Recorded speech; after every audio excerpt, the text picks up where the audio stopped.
हाँ, अगले क्वेश्चन है 56 क्वेश्चन की तरफ चलते हैं। 56 क्वेश्चन क्या लिखा हुआ है, एक्स में लिखे हुए एलिमेंट है 1, 2, 3, 4 डैश डैश डैश डैश 10 तक एलिमेंट है।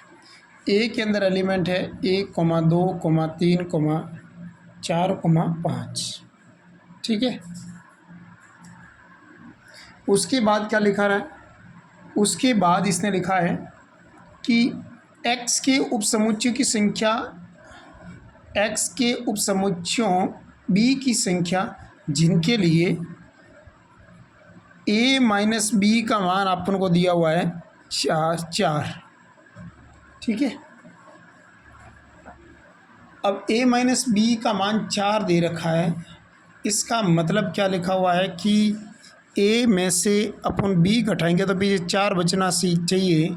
इसका मतलब b का मान क्या क्या हो सकता है, b का मान अगर देखें तो इसका मतलब b और a के अंदर कॉमन एलिमेंट कौन कौन से हो सकते हैं। देखो, जिसके अंदर 4 नहीं हो वो नहीं होना चाहिए, 4 तो इसमें से घटाएंगे तब आएगा। इसका मतलब 4 एलिमेंट नहीं होना चाहिए। इसका मतलब b और a के अंदर कॉमन एलिमेंट हो सकते हैं 1, 2, 3, 5, यही एलिमेंट हो सकते हैं। क्यों? क्योंकि 4 तो b से बिलोंग ही नहीं कर रहा है।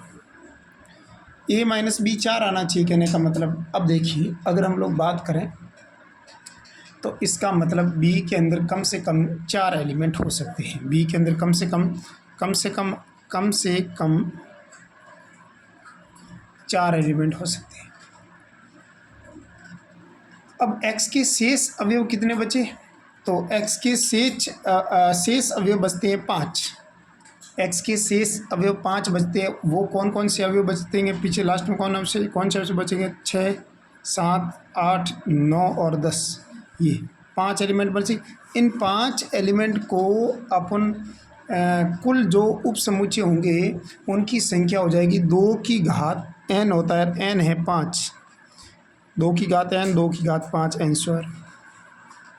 ये 56वां क्वेश्चन हो गया। ठीक है, आगे देखिए 57 क्वेश्चन नंबर 57 क्वेश्चन नंबर देखते हैं। 57 क्वेश्चन नंबर के अंदर दे रखा है, 57 में क्या दे रखा है कि ए का रिलेशन आपके साथ बी के साथ इस प्रकार से डिफाइन है कि sign square A plus cos square B बराबर आपको दे रखा है 1। ये IIT JEE में आया हुआ है, 2013 में आया हुआ, और सेकंड ग्रेड का एग्ज़ाम हुआ था उसके अंदर भी ये सेम का सेम प्रश्न आया था। इसका मतलब बहुत ही इंपॉर्टेंट प्रश्न है, हम लोग इस प्रश्न को समझते हैं। देखिए, अगर हम लोग बात करें तो इस क्वेश्चन के अंदर ए का रिलेशन बी के साथ करेंगे तो sine square plus cos square बराबर 1। तो ऐसा ही मैंने आपको एक उदाहरण भी करवाया था, ये उदाहरण के जैसा ही है। उस उदाहरण को अगर आपको आया है तो ये भी आपको आ सकता है। जैसे अपन ए का रिलेशन ए के साथ लेते हैं तो कितना आएगा, sign square A plus cos square A बराबर 1। क्या ये 1 होता है? बिल्कुल, sine square theta plus cos square theta का मान सदैव 1 होता है। इसका मतलब ये समतुल्य है, पहला। दूसरा है हमारे पास सममित।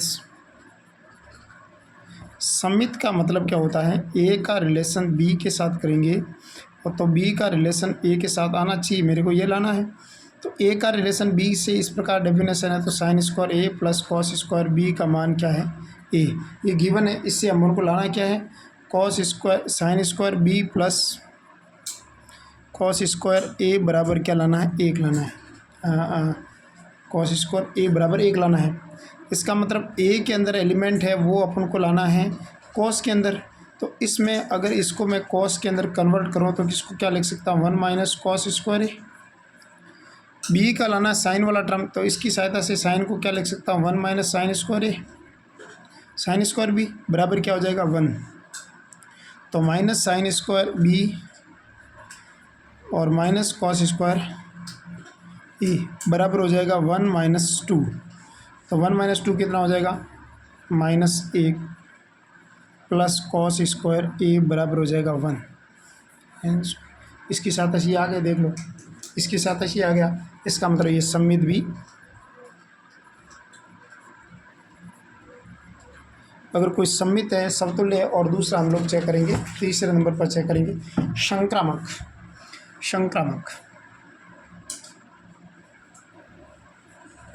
संक्रामक का मतलब क्या होता है कि यदि ए का रिलेशन बी के साथ है तो उसका डेफिनेशन आपको देखा है sign square A plus cos square B बराबर 1। दूसरा बी का रिलेशन सी के साथ है तो उसको लिखेंगे sine square B plus cos square C बराबर 1। ठीक है, अब इस दोनों की सहायता से अपन को लाना रिलेशन निकालना ए और सी के बीच में। अगर ए और सी के बीच में रिलेशन निकाल पाएँ तो सही, नहीं तो गलत। तो इन दोनों को जोड़ेंगे, दोनों पक्षों को, इधर वाले को इधर से जोड़ेंगे तो कितना हो जाएगा बताओ। Sine square A plus cos square B plus sine square B plus cos square C बराबर हो जाएगा 2।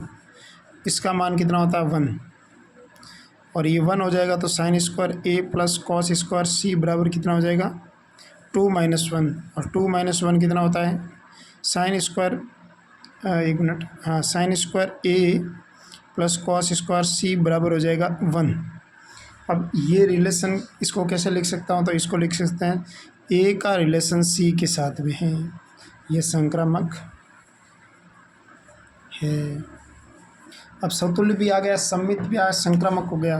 इसका मतलब यह तुल्यता संबंध को प्रदर्शित करता है, तुल्यता संबंध है। अगला 57वां हो गया। अगला 58वां क्वेश्चन देखते हैं, 58 क्वेश्चन नंबर को देखते हैं। तो थोड़ा लेंथी है लेकिन कर लेंगे अपन। कैसे, देखो 3 × 3 वास्तविक मैट्रिक्स के समुच्चय में एक संबंध निम्न प्रकार से परिभाषित है कि ए मैट्रिक्स ए से बी, मतलब ए से बी की तरफ परिभाषित है फंक्शन। ठीक है, ए से बी तक इस प्रकार से परिभाषित है कि अपने पास मैट्रिक्स है, वो है 3 × 3 का एक तत्समक मैट्रिक्स है, अपन के लेते हैं और उसकी डेफिनेशन दे रखी है। ए को मैं तत्समक अवयव दोनों तरफ लगाते हैं, आई इन्वर्स और आई का इधर लिखते हैं, क्योंकि डेफिनेशन के अंदर ये फंक्शन लिखा हुआ है कि बी बराबर होता है पी इन्वर्स ए पी। इसको ऐसे लिख सकते हैं अगर ए से बी की तरफ फंक्शन डिफाइन है तो। अगर मैं बात करूँगा ए से ए की तरफ फंक्शन डिफाइन है तो, अगर मैं बात करूँगा ए से ए की तरफ फंक्शन डिफाइन है तो, अगर ए से ए की तरफ फंक्शन डिफाइन है तो ए बराबर क्या हो जाएगा, ए बराबर हो जाएगा ए इन्वर्स, नहीं, ए बराबर हो जाएगा आई इन्वर्स ए आई। ठीक है, ये हो जाएगा। आई क्या है यहाँ पर, आई यहाँ पर है तत्समक अवयव। ठीक है, तत्समक एलिमेंट, तो यहाँ पर ये क्या हो जाएगा, समतुल्य हो जाएगा, समतुल्य, क्योंकि यहाँ पर तो ये पास हो गया। दूसरी हम लोग चेक करते हैं सम्मित। सम्मित का मतलब होता है कि ए से बी की तरफ फंक्शन डिफाइन करेंगे तो बी से ए की तरफ होना चाहिए। जैसे ए से बी की तरफ अगर फंक्शन डिफाइन है तो उसको मैं लिख सकता हूँ बी बराबर पीछे वाला बराबर आगे वाले के अंदर पी और इन्वर्स पी को ऐसे लिख सकते हैं। ठीक है, अब इसकी सहायता से अपन को लाना क्या है, इसकी सहायता से मेरे को लाना है ए बराबर पी इन्वर्स बी पी, ऐसे ये लाना है मेरे को, इसकी सहायता से ये लाना है। अगर ये लाना है तो इसका मतलब ये हुआ कि इसके अंदर ऐसा करो, इसके अंदर करो, मतलब इसके अंदर क्या करना है मेरे को, दोनों इधर की तरफ, इस साइड की तरफ तो पी इन्वर्स से मल्टीप्लाई करना, इधर की तरफ पी से मल्टीप्लाई करना। तो यहाँ करेंगे, मैं एक बार करूँगा पी इन्वर्स बी पी, इधर पी इन्वर्स तो है ही, एक पी इन्वर्स और हो जाएगा पी इन्वर्स ए पी, और ये हो जाएगा पी। ठीक है, अब देखो इसको मैं क्या लिख सकता हूँ, इसकी जगह जैसे ये डेफिनेशन अपने ये है तो इसके अंदर मैं लिखूँगा पी इन्वर्स बी पी। ठीक है, पी इन्वर्स बी पी, और इसको लिख देंगे अपन जैसे यहाँ तक है, हो गया, और यहाँ तक हो गया।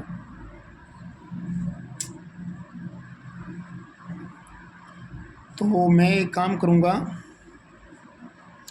इस एक बार और इन्वर्स का पी इन्वर्स तो है ना, एक पी का इधर मल्टीप्लाई कर दूंगा और पी इन्वर्स का इधर मल्टीप्लाई कर दूंगा। ठीक है, जैसे देखिए तो जब इसके साथ इसको ले लेंगे तो ये P बन जाएगा और यहाँ पर भी I बन जाएगा, तो कुल मिलाकर यहाँ A बचेगा और इधर क्या बचेगा, P इन्वर्स B P बचेगा। तो ये कुल मिलाकर आ गया है ना, और ये सम्मित है। अगला अपन संक्रामक चेक करते हैं। संक्रामक अगर चेक करेंगे ना तो वो भी बहुत सिंपल है। अगर मैं बात करूँगा A से B तक अगर वो चेक करेंगे परिभाषित फलन दूसरा हो जाएगा B से C तरफ, तो हमारे को लाना है क्या है, A से C की तरफ लाना है, राइट बात है। तो एकदम सिंपल है। तो मैं एक काम करूँगा, अगर ये डेफिनेशन इस डेफिनेशन से पता चलेगा कि B बराबर हो जाएगा P इन्वर्स AP, इस डेफिनेशन से प्राप्त हो जाएगा C बराबर हो जाएगा Q इन्वर्स BQ, राइट। और अब मैं C का मान कितना आ जाएगा, C बराबर हो जाएगा Q inverse P inverse AP, और ये Q दोनों तरफ Q और Q इन्वर्स का मल्टीप्लाई कर दिया, ठीक है। और इधर भी ये इस B की जगह मान लिख दिए, ये यहाँ पर डाल दिया। तो उसके बाद देखो, उसके बाद अगर देखा जाए तो यहाँ पर वापस इसको सबसे सेटलमेंट करेंगे, तो इसके साथ ये इसके साथ ये लिख देंगे। तो ये क्या हो जाएगा, Q inverse P inverse AP inverse नहीं AP Q, और ये कितना हो जाएगा, इसको मैं लिख सकता हूँ C बराबर PQ इन्वर्स AP Q। जब इसका मान कितना है, इसको कहेंगे AC की तरफ डिफाइन है। तो इसका मतलब AC की तरफ डिफाइन है, इसका मतलब लाना यही था, संक्रामक भी है ये, ठीक है। अगला क्वेश्चन 58 हो गया। 59 देखो, 59 बहुत सरल है, हालांकि ये बड़े बड़े क्वेश्चन है, ये ऐसे क्वेश्चन अपने बोर्ड में आएंगे नहीं। अपने बोर्ड में क्या है ना, अपने जो सेकंड ग्रेड लेवल के नहीं, ये तो बहुत ज़्यादा लेवल के, ऊंचे लेवल के। तो अगला 59 क्वेश्चन नंबर में क्या लिखा हुआ है कि A बराबर इस प्रकार से परिभाषित है कि X belongs to natural number को बिलोंग कर रहा है, और X 10 से छोटी राशि होनी चाहिए, राइट बात है। और X का रिलेशन Y के साथ है कि X या Y दोनों ही या तो विषम है और या सम, दोनों या विषम है या सम है। तो मैंने क्या किया, पहले समतुल्य की जांच की। तो समतुल्य की जांच की तो मेरे पास क्या आया, मेरे पास समतुल्य का मतलब x का रिलेशन x के साथ है, तो कितना आ जाएगा। समतुल्य के अंदर अपन एग्जाम्पल लेके चेक कर देते हैं, ठीक है। दोनों ही या तो विषम है या सम है, तो दोनों ही अपन विषम ले लेते हैं। चलो एक और रिलेशन 3 के साथ लेंगे, एक का रिलेशन 3 के साथ लेंगे, तो देखो दोनों यहाँ सम है विषम है, एक्स और वाई दोनों यहाँ देख लो, दोनों ही क्या आ गया, विषम आ गया। अगर 3 का रिलेशन एक के साथ लेंगे तो क्या आ जाएगा, दोनों ही विषम ही आएगा, कोई फ़र्क पड़ेगा नहीं। ये इसका मतलब ये सम्मित है, क्या है, सम्मित है। संक्रामक समतुल्य की जांच करेंगे तो मैं एक का रिलेशन एक के साथ है, दोनों ही यहाँ तो देख लो दोनों ही विषम, दोनों ही विषम है, दोनों ही विषम ही है। इसका मतलब ये सम्मित भी, समतुल्य भी जांच सम्मित भी हो गया और समतुल्य भी हो गया। अब हम लोग संक्रामक चेक करेंगे। संक्रामक का मतलब एक का रिलेशन अगर 3 के साथ ले लेते हैं, 3 का रिलेशन अगर 5 के साथ ले लेते हैं, तो एक का रिलेशन 5 के साथ आना चाहिए, मतलब दोनों विषम होने चाहिए। देखो इसका मतलब क्या होता है कि दोनों यहाँ दो विषम है, देखो लो दोनों विषम है, ये भी दोनों विषम है। इसका मतलब अपन को लाना क्या है, एक का रिलेशन 5 के साथ, एक का 5 के साथ लेंगे तो दोनों विषम आएगा, आगे से यही भी हो गया। इसका मतलब ये समतुल्य भी है, संक्रामक सम्मित भी है, संबंध है। और डी रहेगा 59 क्वेश्चन नंबर में है, 59 में राइट हो जाएगा ऑप्शन 4, ठीक है। क्वेश्चन नंबर 60 में देखो, नंबर 60 के अंदर लिखा हुआ है कि एक ए समुच्चय इस प्रकार से डिफाइन है कि ए बी और सी उन तुल्यता समूहों की संख्या जिसमें ए बी अच्छी, ए और अवश्य अच्छी है। तो सबसे पहले ए क्रॉस बी के जितने भी एलिमेंट्स है ए क्रॉस बी से बन सकते हैं, उसको मैंने बनाया ए क्रॉस ए, ठीक है। तो ए क्रॉस ए से तो तुल्यता संबंध से परिभाषित जो रिलेशन बन सकते हैं वो हो सकते हैं, तुल्यता संबंध भी होना चाहिए। तो ए क्रॉस ए डॉट ए और ए बी बी सी सी, अगर ए का बी के साथ लेंगे तो बी का ए के साथ आना चाहिए, सी का ए के साथ लेंगे तो ए का सी के साथ आना चाहिए, और डी का A B B C B का सी के साथ लिखेंगे तो सी का बी के साथ आना चाहिए, सी का ए के साथ लिखेंगे तो ए का सी के साथ आना चाहिए। कुल मिलाकर ये रिलेशन आना चाहिए। अगर ये रिलेशन आ गया तो इसका मतलब क्या हुआ,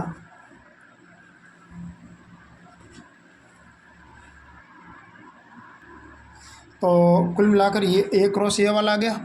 तो ए क्रॉस ए के अंदर जितने भी आपके पास परिभाषित संबंध बन सकते हैं तो हमारे पास आगे ये रिलेशन बन सकते हैं।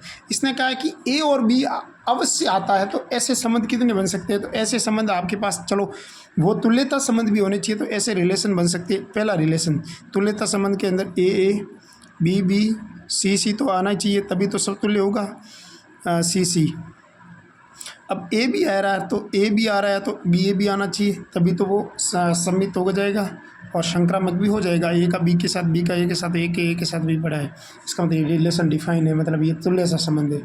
R1 एक तो R1 बन गया, एक R2 और भी बन सकता है। क्या, ए का ए के साथ, एक बी का बी के साथ, सी का सी के साथ, ए का बी के साथ, बी का ए के साथ आ गया, एक बन सकता है, ये भी आ गया। इसके साथ साथ ये भी बन सकता है कि ए का सी के साथ एंड सी का ए के साथ, राइट बात है। और सी का बी के साथ, बी का सी के साथ, ये भी आ सकता है। कुल मिलाकर ये दो रिलेशन हमारे को पता चल गया। तो ऑप्शन नंबर 60वें के अंदर ऐसे कितने संबंध बन सकते हैं, तो 60वें के अंदर ऐसे संबंध हमारे पास बन सकते हैं केवल और केवल दो। Option number C is correct. Question number 61 देखो, क्वेश्चन नंबर 61 देखो। 61 क्वेश्चन नंबर में क्या लिखा हुआ है कि ए रिलेशन है, ए इस प्रकार से डिफाइन है कि ए बी सी, ए पर परिभाषित तुल्यता संबंधों की संख्या जिसमें ए और सी अवश्य आते हैं। ऐसे तुल्यता संबंध कितने बन सकते हैं, हमने पीछे देखा, तो ऐसे तुल्यता संबंध कम से कम कितने बन सकते हैं, तो केवल और केवल एक ही बनेंगे, जिसके अंदर ए बी और ए सी दोनों आए, वो हमारे पास आ जाएगा। ये एक संबंध ही बनेगा, इसके अलावा कोई संबंध ही नहीं बन सकता। ठीक है, तो कुल मिलाकर ये एक संबंध बन सकता है, तो रिलेशन 1 ही बन सकता है, केवल एक ही तुल्यता संबंध बन सकता है। तो option number B is correct. और 62वां क्वेश्चन जो पीछे मैंने करवाया वो उसका सेम का सेम है। ठीक है, और सबसे बड़ी बात है 62वां सेम का सेम फोटो कॉपी क्वेश्चन है, सेम वो अगर आ रहा है तो ये भी आ सकता है, ये भी तुल्यता संबंधी होगा, सेम प्रश्न है। और 63 अंतिम क्वेश्चन की तरफ चलते हैं। इसके साथ आपके 63 क्वेश्चन नंबर में लिखा हुआ है कि ए और बी दो परिभाषित संबंध है, जिसके अंदर ए के अंदर एलिमेंट्स है वो है 4 है, और बी के अंदर एलिमेंट है वो है हमारे पास 2। ए क्रॉस बी की उपसमुच्चय की संख्या जिसमें प्रत्येक में कम से कम 3 अवयव अवश्य हो, तो 8 टोटल कितने अवयव बन सकते हैं। ए क्रॉस बी के अंदर 4 × 2 कितना हो जाएगा 8। 8 में से कम 3 अवयव अवश्य हो, 3 हो सकते हैं, 4 हो सकते हैं, 5 हो सकते हैं, 6 हो सकते हैं, 7 हो सकते हैं, 8 के 8 हो सकते हैं। जब इसको मैंने सोल्व किया तो कितना आ जाएगा 219 आंसर। ठीक है, 219 ये भी बहुत ही एकदम सिंपल है। ये 219 वाला ये जेई मेंस में आया हुआ है 2015 के अंदर है, और इम्पोर्टेंट प्रश्न है, इसको बड़ी आराम से इसको समझ लेना। और थैंक यू वेरी मच, बहुत बहुत धन्यवाद। जय हिंद, जय भारत। इसके साथ ही आपके टॉपिक पूरा हो गया, और आगे भी टॉपिक ऐसे करते रहेंगे।